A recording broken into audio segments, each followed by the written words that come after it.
வணக்கம், நான் Lakshmi. Welcome to post market report. இங்கே 27ஆம் தேதி ஆகஸ்ட் நிஃப்டியோட high price, low price, closing price இதை வச்சு pivot point R1, R2, R3 3 resistant levels, S1, S2, S3 3 support levels கண்டுபிடிச்சிருந்தோம்.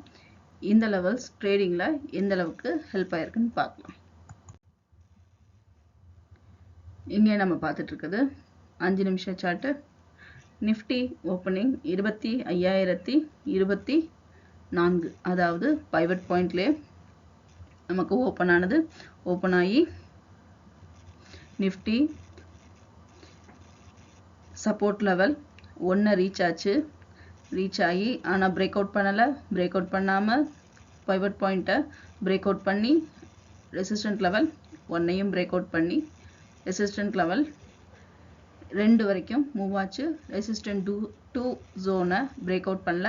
Break out பண்ணாமல் Nifty pivot resistant level 1 break out பண்ணி pivot பாயிண்ட்டை நோக்கி வந்தது.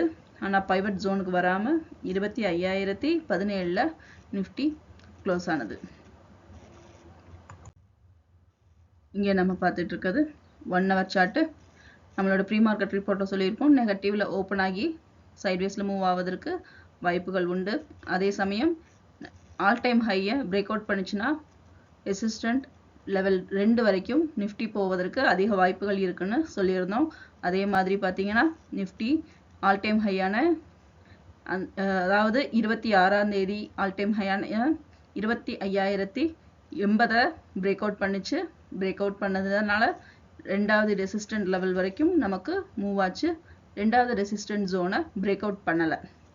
பிரேக் அவுட் பண்ணாமல் 25,000 பவுன்ஸ் பேக் ஆகி 25,017 close ஆனது.